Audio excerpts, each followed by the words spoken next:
Amigos, muy buenos días. Pues aquí continuamos meditando acerca de este tema de cómo llegamos a ser buenas personas o cómo nos hacemos espirituales. Les hablaba de esto porque les comentaba que luego hay personas que dicen, oye, yo no soy religioso, soy espiritual.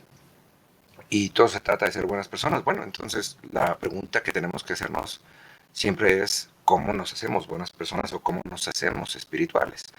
Y cuando meditamos en esto, pues tenemos que entender que el ser espiritual tiene que ver con obedecer al espíritu y el ser buenas personas, pues tiene que ver con hacer buenas obras, pero no es solamente hacer buenas obras desde nuestro entendimiento o desde nuestra emoción, sino que tiene que ser desde nuestro espíritu. Y les recordaba que Dios nos ha constituido como tres, somos cuerpo, alma y espíritu. Nuestro cuerpo es nuestra consistencia física, nuestra alma contiene nuestros pensamientos y nuestros sentimientos y nuestros pensamientos, nuestros sentimientos y la manera en la que tomamos decisiones o nuestra voluntad. Y por último, nuestro espíritu es aquella parte que tiene la capacidad de escuchar a Dios.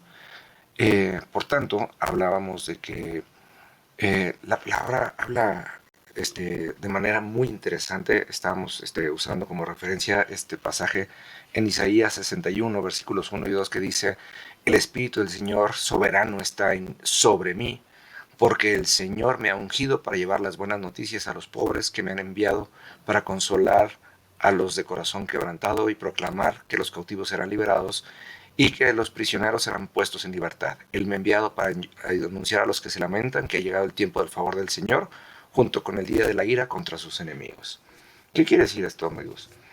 Quiere decir que Dios, por medio de su Espíritu número uno, nos ayuda a diferenciar entre la voz de nuestra conciencia y la voz de Dios. Y número dos, nos va a indicar aquellas obras que empiezan por la misericordia. Acuérdense que Jesús una y otra vez a lo largo de su estancia por esta tierra, y a mí me emociona mucho cuando lo veo escrito, que dice, y Jesús fue movido a misericordia. Es que dice, no solamente sintió lástima por las personas, sino que fue capaz de experimentar la misericordia, la miseria de las personas, para poder darles no solamente una solución temporal, sino una solución y un favor eterno para cada uno de sus problemas. Y eso es algo que es verdadero de destacarse. Ahora, mucha gente dice, sí, pero es que ese era Jesús. Bueno, Jesús cuando resucitó, y esto está escrito en Juan 14:12, dice, eh, y las mismas obras que yo hice, ustedes harán y aún mayores.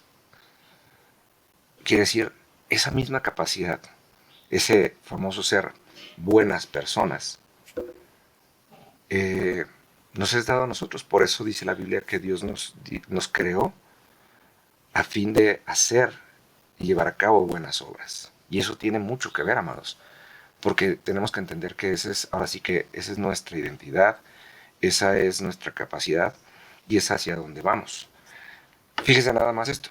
Isaías escribió este pasaje de Isaías 61, 1 y 2 como una profecía. Luego Jesús entró al templo y dice la palabra que abrió el rollo de la ley, leyó esta misma cita y dijo, esto se ha cumplido el día de hoy. Quiere decir que el mismo Jesús fue el que identificó que habría que estar bajo la autoridad del Espíritu Santo.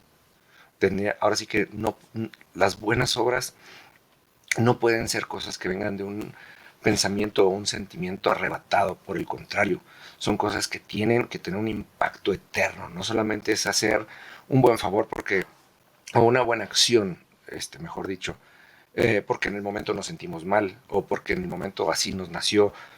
No, o sea, si lo vemos en términos de la tierra, amados, pasa exactamente igual que cuando dice este famoso dicho, si le das a un hombre un pez, comerá un día, pero si le enseñas a pescar, comerá toda su vida. Bueno, lo mismo, pero en términos espirituales. Jesús pretendía que las personas tuvieran vidas gloriosas, que reflejaran el reino de los cielos y que empezaran a establecer lo que vamos a hacer en la eternidad desde esta vida y desde esta tierra. Y ese es el sentido. Y muchas veces usted y yo creemos que hay cosas que son pequeñas, pero no nos damos cuenta de la trascendencia que pueden tener. Por eso dice la palabra, insisto, en que fuimos creados para buenas obras y recalco. Esto se lo dijo Pablo a sus seguidores, dijo, la fe sin obras es muerta. Usted y yo no podemos decir que creemos en Dios si no llevamos a cabo las obras de Dios. ¿Cuáles obras? Estas que dice, llevar las buenas noticias a los pobres, consolar a los de corazón quebrantado, proclamar que los cautivos serán liberados y que los prisioneros serán puestos en libertad, anunciar a los que se lamentan que ha llegado el tiempo del favor de Dios y, muy importante, también el tiempo de la ira de Dios para con sus enemigos. ¿Qué quiere decir esto? Dios ha puesto en nosotros la capacidad de hacer cosas impresionantes. Si usted va a Marcos 16, del versículo 17 en adelante, dice, y estas señales seguirán a los que creen. Y dice, en mi nombre echarán fuera demonios. Quiere decir, vamos a tener la capacidad de liberar a las personas que son cautivas de demonios en su mente, en sus emociones y en sus decisiones. Porque piense esto, en su alma, que son prisioneras, vamos a tener la capacidad de liberarlas. Dice, hablarán nuevos idiomas, tendremos la capacidad de hablar los idiomas. Y no estamos hablando de los idiomas de los países, estamos hablando del lenguaje que hablan las personas que sufren y que se lamentan y que son prisioneras en sus mentes y en sus corazones. Todo eso vamos a tener la capacidad de hacer. Dice que comeremos cosas mortíferas y no nos harán daño. Quiere decir que difícilmente alguien nos podrá atacar o pasaremos situaciones que nos afecten. Dice que haremos serpientes y escorpiones. Quiere decir que vamos a ser inofensibles. Y una de las cosas que a mí más me impactan y me emocionan, dice, impondrá sus manos sobre los enfermos y estos sanarán. Quiere decir, esto mismo que anunciaba Isaías, nos lo dejó como tarea Jesús. Ahora, ¿cuál es el procedimiento? Bueno, el procedimiento es, número uno, empezar a conocer la palabra. Número dos, el empezar a diferenciar entre la voz de nuestra mente y de nuestro corazón y empezar a identificar la voz de Dios, porque llegará un momento en el que Dios nos va a usar de una manera tan precisa que seremos capaces de dar alivio a las personas que nosotros no nos habíamos imaginado siquiera.